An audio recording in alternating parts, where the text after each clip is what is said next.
Hey, Nikki. Hey, Salina. Hey, y'all, and welcome to this week's Extra Sugar.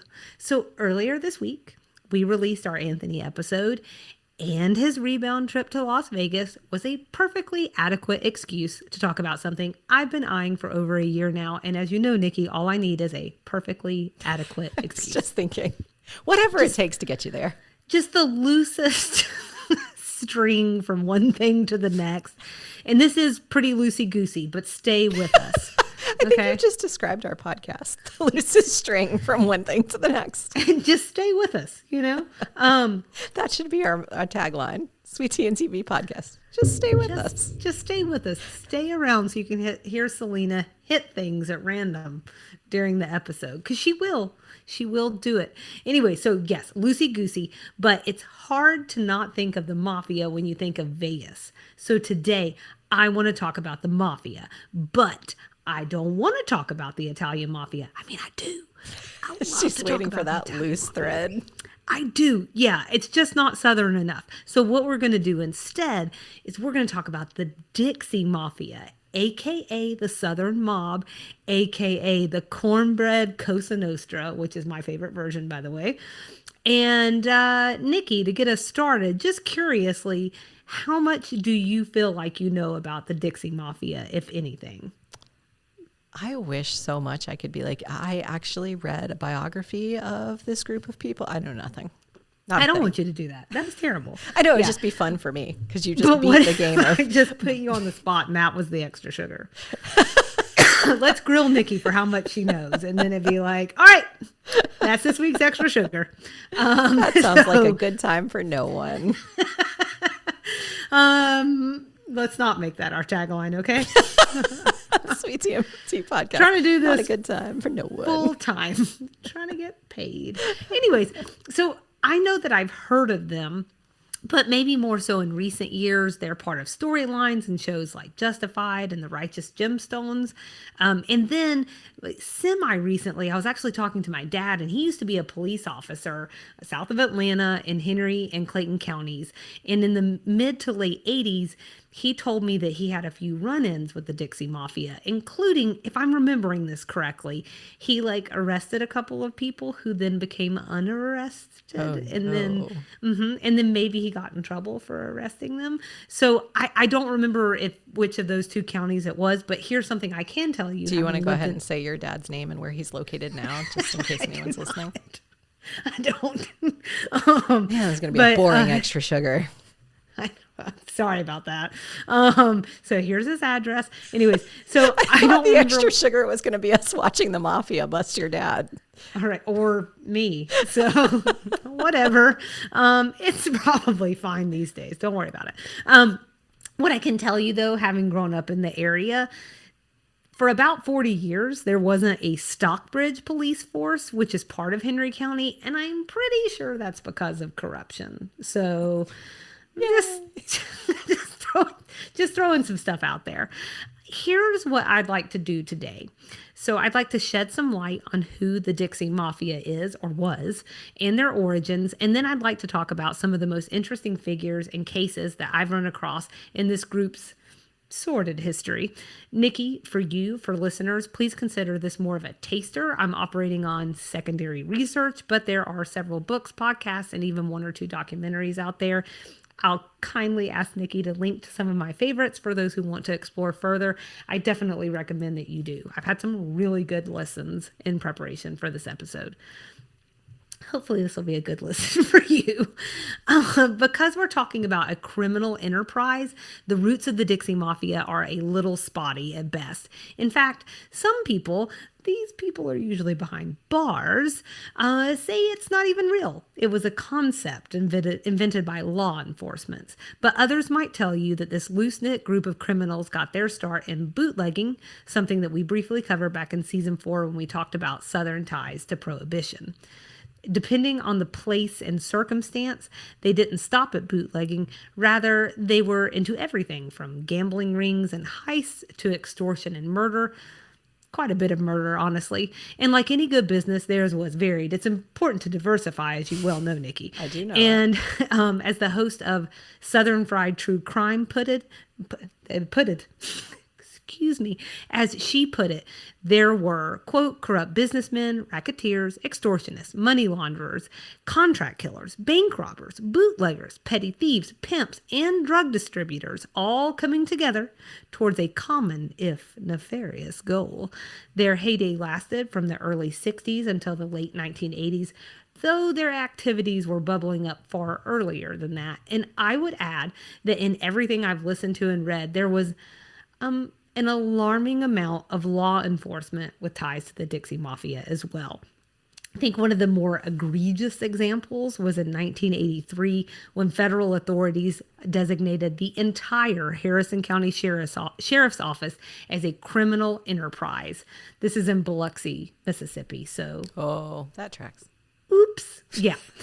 Biloxi is where the Dixie Mafia took root and was considered home base, though there were operations in Texas, Louisiana, Arkansas, our home state of Georgia, other parts of Mississippi, and Alabama, particularly around the cities of Birmingham, Baton Rouge, Hattiesburg, Corinth, Dallas, and Atlanta.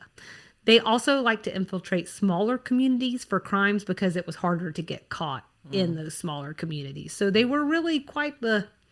They had tentacles. Tangled. There you go. A lot of tentacles.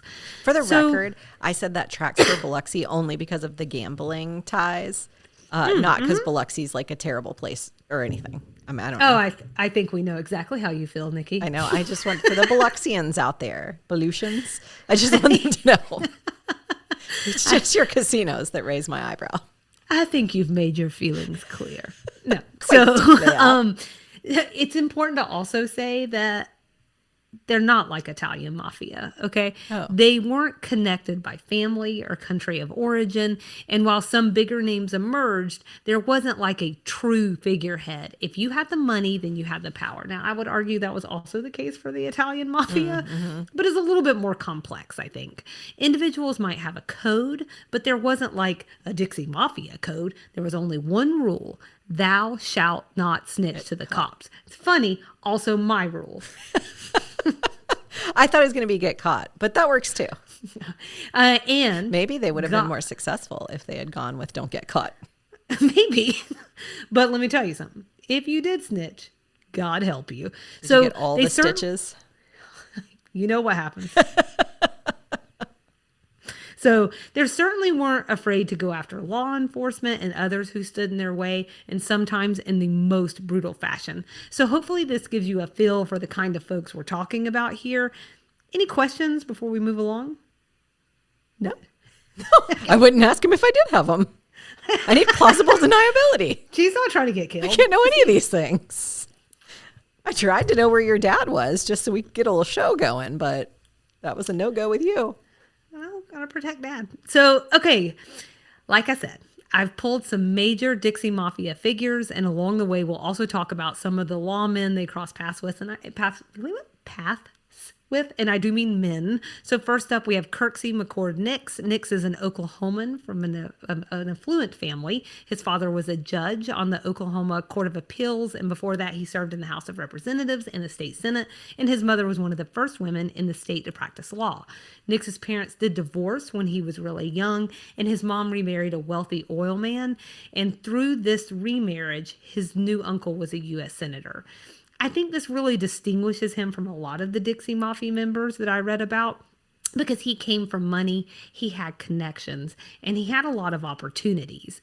He was a boss or a kingpin pulling strings from behind bars in Louisiana State Penitentiary, a.k.a. Angola, a.k.a. Alcatraz of the South, a.k.a. the Angola Plantation, a.k.a. the farm. So just in case you needed to know all of that. It's like a lot of nicknames. Southerners are storytellers. We just have give so ourselves much a going narrative. on. I know. Southern Alcatraz. Southern Alcatraz. So his reach went far beyond prison and that of Louisiana. The crime that took him down, the murder of Frank Corso, a New Orleans grocery executive, he received a life sentence without parole in 1972. I'm going to pause for questions or thoughts. Not that you have to have any. But why does one go after a grocery executive? I'm just going to guess money. Big grocery? Big grocery. And there is money in grocery. I mean, eggs. Come on. Okay, so Nix's criminal career intersects with perhaps one of the most famous sheriffs in American history, Buford Pusser. So, not the best. I know it's really hard to get through the name. You know what I'm saying? But Pusser is less well known to people maybe our age and younger, really, really young people like you and I. Nikki Yes. can't get over the last name. Anyways, for our grandparents, however, this is like basically a celebrity for people their age and even people our parents' age. Like my parents definitely know who this person is. Elder millennials and the rock fans may recall a 2003 version of him in the movie Walking Tall. This is actually a remake of the 1973 movie about Pusser's life.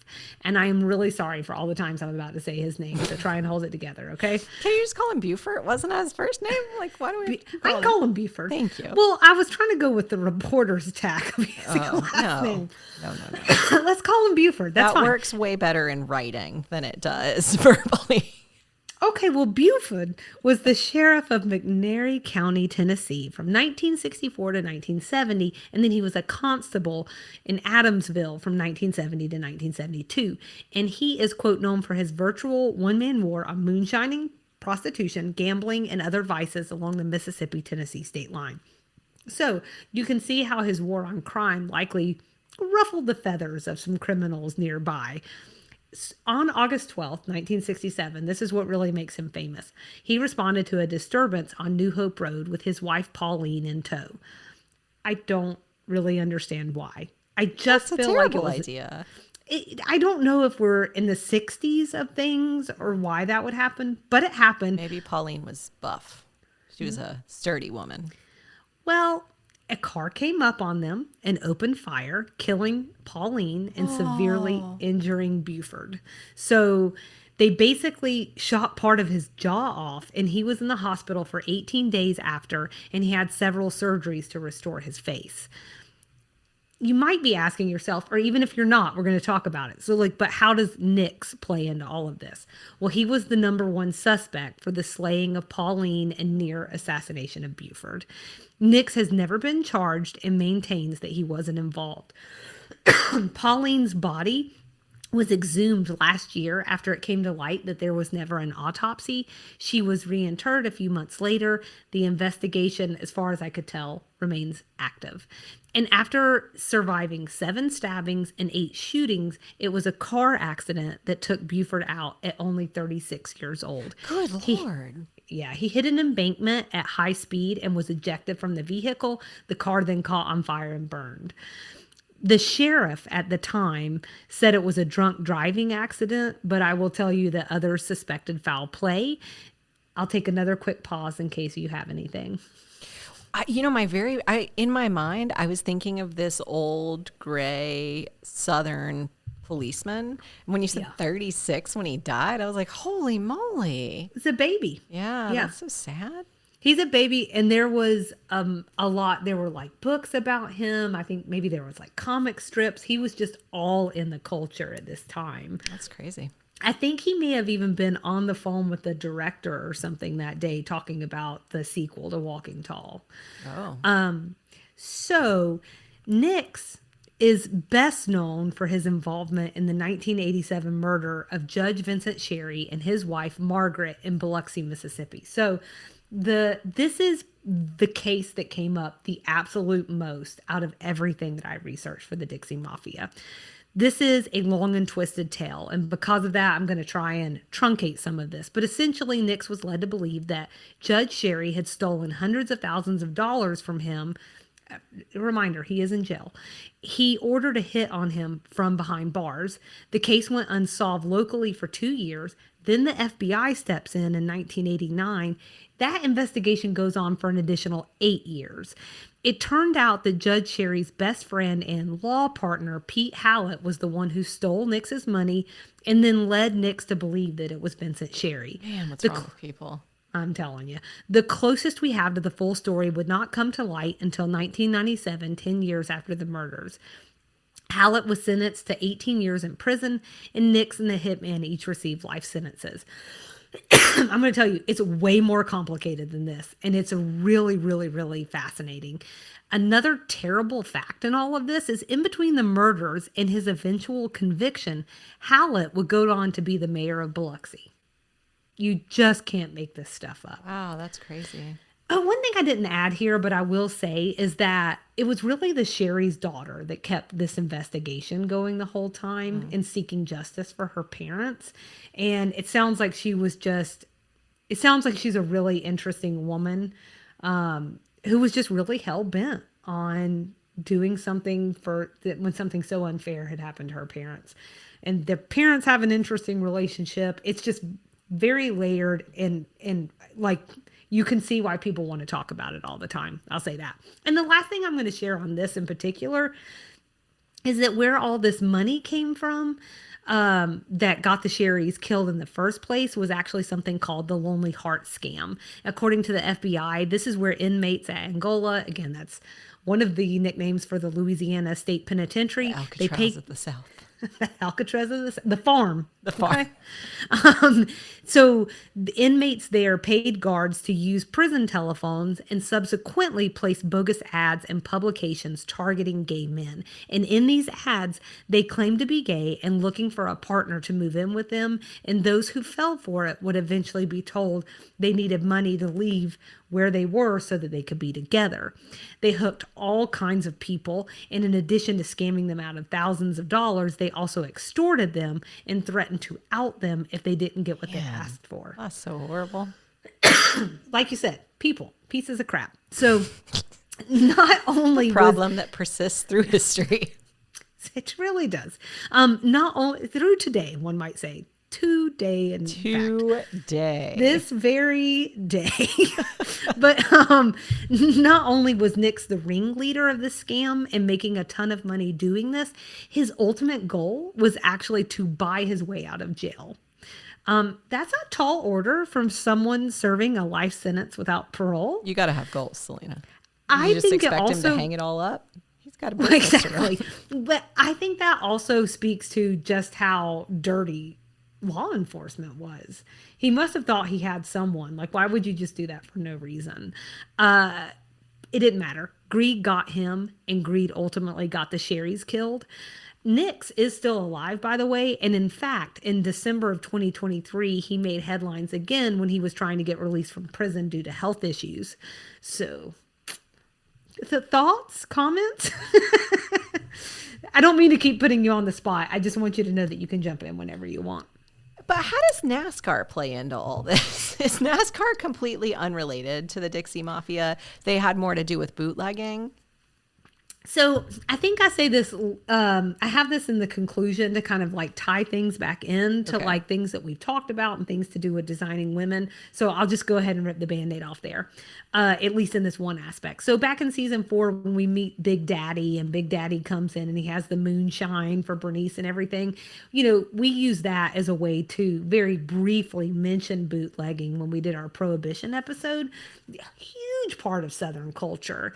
And so there are some ties, including the next person that we'll talk about. And he was a bootlegger and one of the fastest drivers that there ever was in Georgia. In fact, a couple of years ago, he just got inducted into the Georgia Moonshine Hall of Fame for his bootleg driving. Perfect.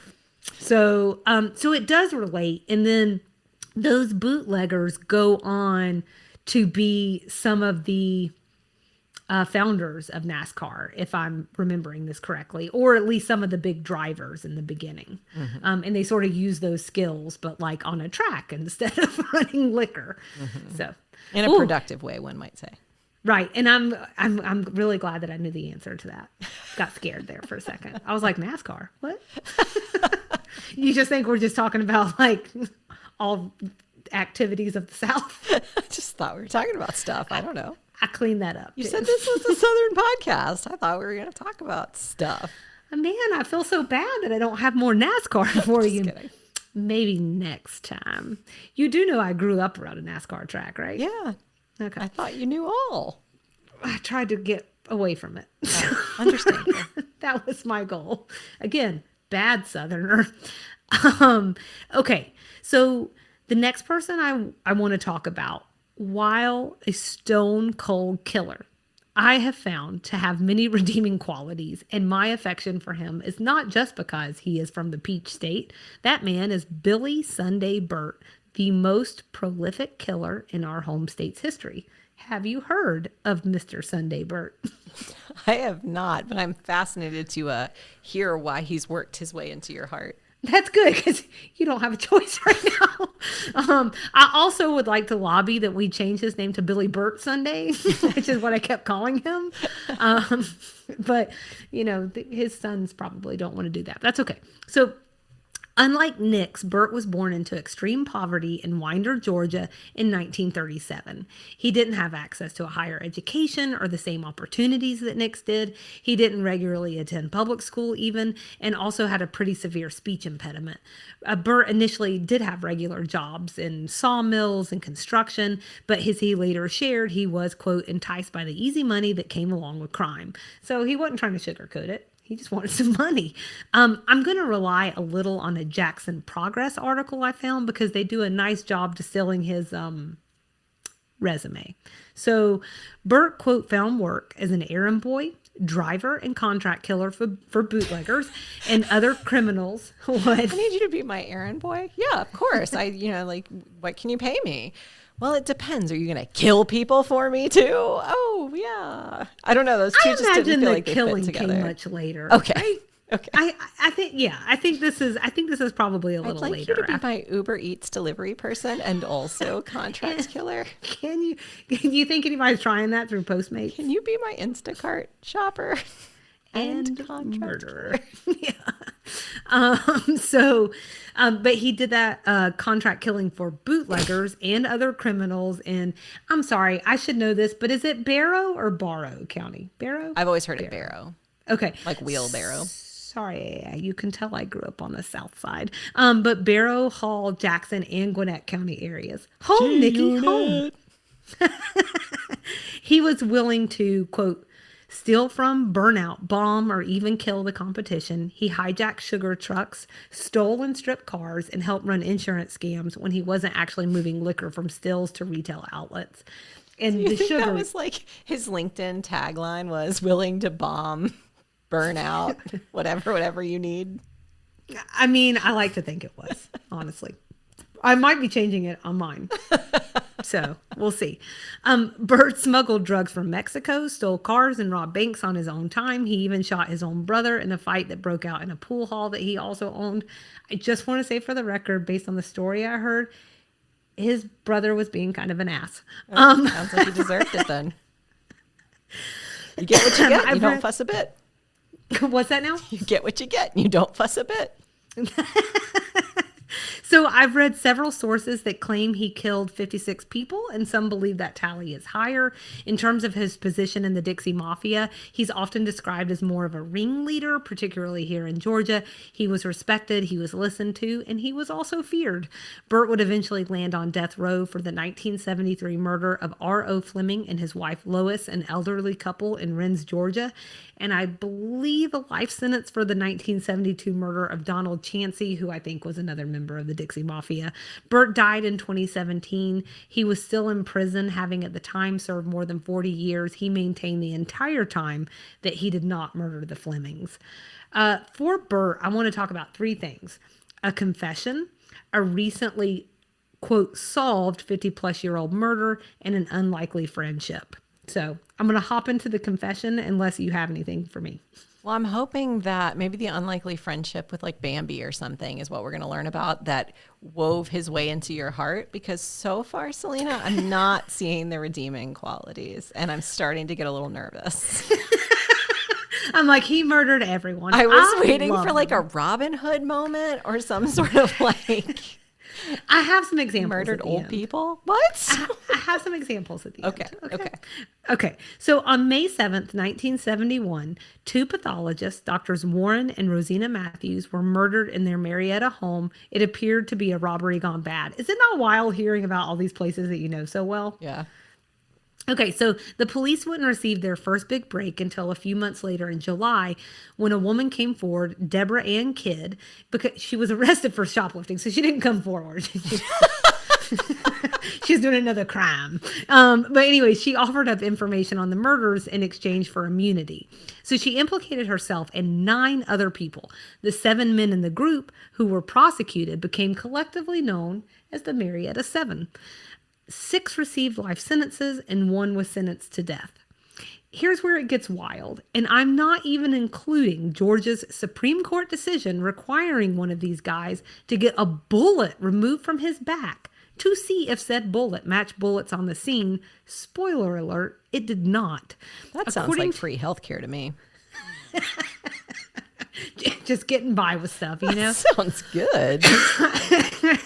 According to a Michigan University law article, the AJC and appellate attorneys representing the Marietta Seven discovered suppressed evidence, specifically contradictory versions of the events from Kidd, who it turns out had stayed with one of the detectives on the case for several weeks. They also had a sexual relationship. Perfect. She wasn't even in the state on the day of the murders, and she had a severe pill problem. Oh, and get this. According to a true crime podcast, she was placed under hypnosis by federal investigators and fed specific crime scene evidence. Oh, gosh. It's also rumored that she was given illegal pills that were taken from the evidence room at this time. No.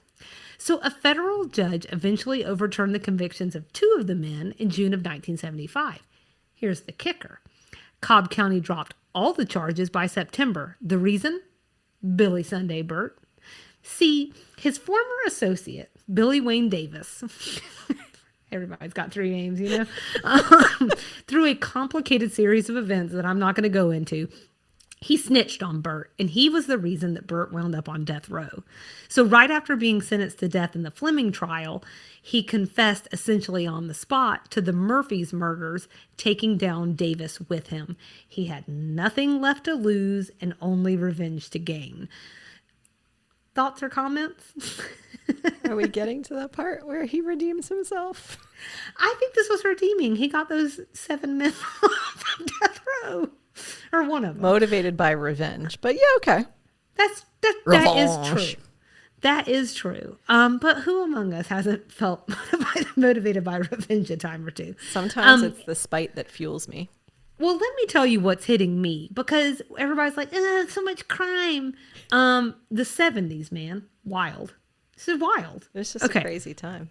I'm telling you. So I'm going to move on to this, quote, solved murder, and hence my quotes, because there is some disagreement over whether this is actually solved or not. So in 2022, the Watauga County Sheriff announced that a 50-year-old homicide known as the Durham murders had finally been closed. In 1972, this is in Boone, North Carolina, Bryce, Virginia, and Bobby Durham, who are husband, wife, and 18-year-old son, respectively, were found murdered in their home. Virginia had been strangled. Bryce and Bobby drowned in their bathtub. The case remained cold and unresolved.